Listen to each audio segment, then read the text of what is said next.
తాకట్లో ఉన్న మీ బంగారాన్ని విడిపించి ఆ రోజు ఆన్లైన్ రేటుకి కొంటాం. Sharma gold company.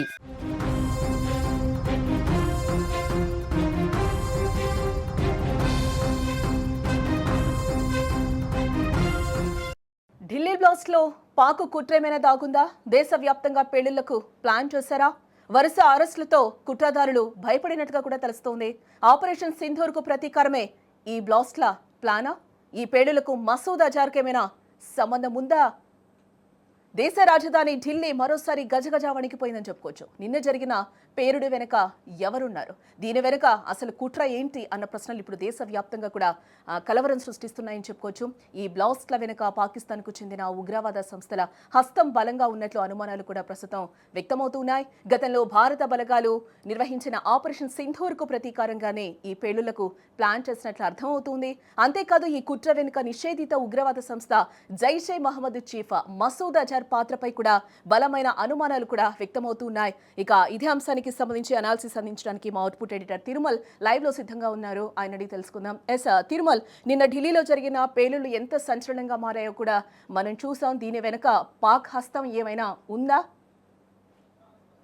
అర్థమవుతుంది ఏంటంటే ఈ ఆపరేషన్ వెనుక జైషే మహమ్మద్ కుట్ర ఉందని చాలా స్పష్టంగా అర్థమవుతుంది జానకి. ఎందుకంటే ఈ మాడ్యూల్లో నిన్న జమ్మూ కాశ్మీర్ అట్లాగే హర్యానా పోలీసులు ఏదైతే ఈ అంతర్రాష్ట్ర ఒక కుట్రని బహిర్గతం చేశారో, కుట్రని అడ్డుకున్నారో, ఆ కుట్రలో ఇద్దరు ఎవరైతే దొరికారో డాక్టర్లు ఎవరు వాళ్ళు ఆదిల్ అహ్మద్ అట్లాగే ముజామిల్ షకీల్ అనేవాళ్ళు ఫరీదాబాద్లో 2,900 కిలోల పేలుడు పదార్థాలు స్వాధీనం చేసుకోవడం, ఇద్దరు వైద్యులని అదుపులోకి తీసుకోవడం, ఈ పరిణామాలన్నింటినీ చూసిన తర్వాత అక్కడ ఏదైతే ఫరీదాబాదులో నిన్న భద్రతా బలగాలు స్వాధీనం చేసుకున్నాయో పేలుడు పదార్థాలు, ఆ పేలుడు పదార్థాలకు సంబంధించిన ఆనవాళ్లే ఇవాళ ఢిల్లీలో నిన్న ఎర్రకోట సమీపంలో జరిగిన బ్లాస్ట్లో కూడా దొరికినట్టుగా పోలీసులు చాలా స్పష్టంగా చెప్తున్నారు. అంటే ఎర్రకోట సమీపంలో నిన్న జరిగిన బ్లాస్ట్కి ఫరీదాబాద్లో దొరికిన 2,900 కిలోల పేలుడు పదార్థాలకి ఒక లింక్ ఉందంటగా చాలా స్పష్టంగా అర్థమవుతుంది. అంటే ఇక్కడ ఒక విషయాన్ని మనం అర్థం చేసుకోవాలి.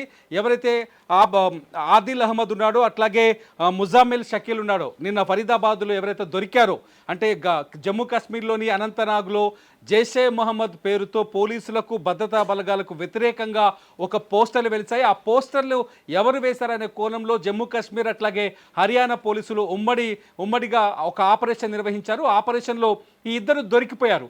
అయితే ఈ ఆపరేషన్లో ఇప్పుడు ఉమర్ మహమ్మద్ అనే వ్యక్తి కూడా, ఎవరైతే ఇప్పుడు ఢిల్లీ బ్లాస్ట్లో అనుమానితుడిగా భావిస్తున్నారో అతను కూడా భాగస్వామి అని తెలుస్తోంది.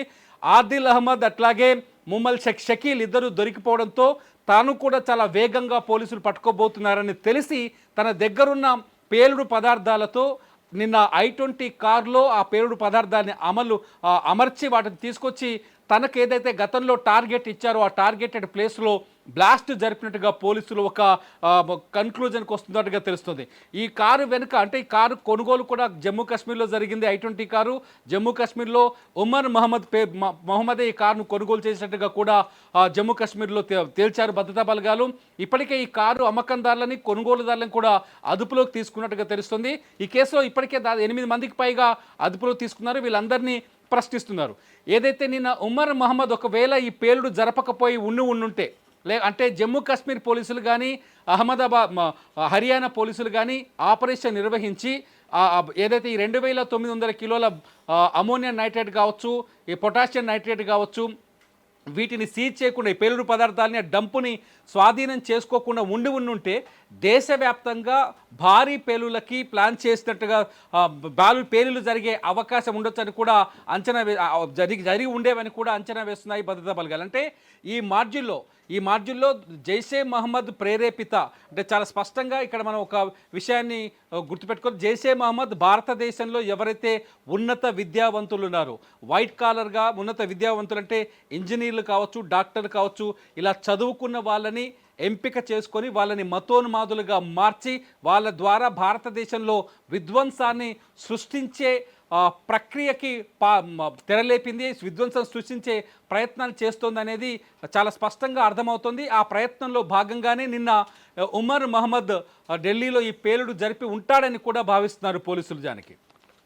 అంటే నిన్న మీరు చెప్పినట్టు చూస్తే చాలా చోట్ల ఇప్పటికే కూడా చాలా కుట్రలు భగ్నం చేసినట్టుగా కూడా తెలుస్తుంది. ఈ నేపథ్యంలోనే ఉమర్ అహ్మద్ కూడా ఒక భయంతోనే ఆత్మాహుతి దాడి చేసుకున్నాడా?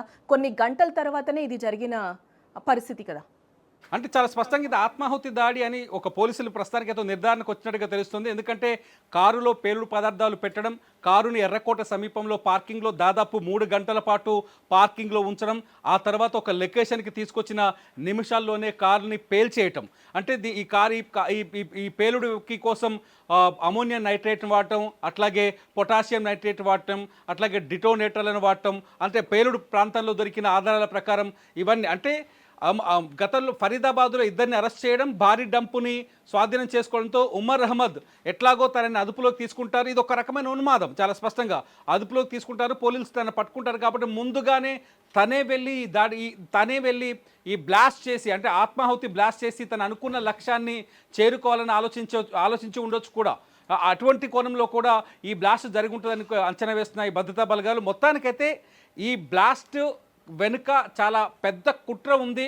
ఆ కుట్రని పోలీసులు ఛేదించే లోపే ఈ బ్లాస్ట్ జరిగిందని మాత్రం ఇక్కడ మనం ఒక కన్క్లూజన్కి రావాల్సిన పరిస్థితి అయితే కనిపిస్తోంది Janaki. Right. Thanks for the update Tirumala.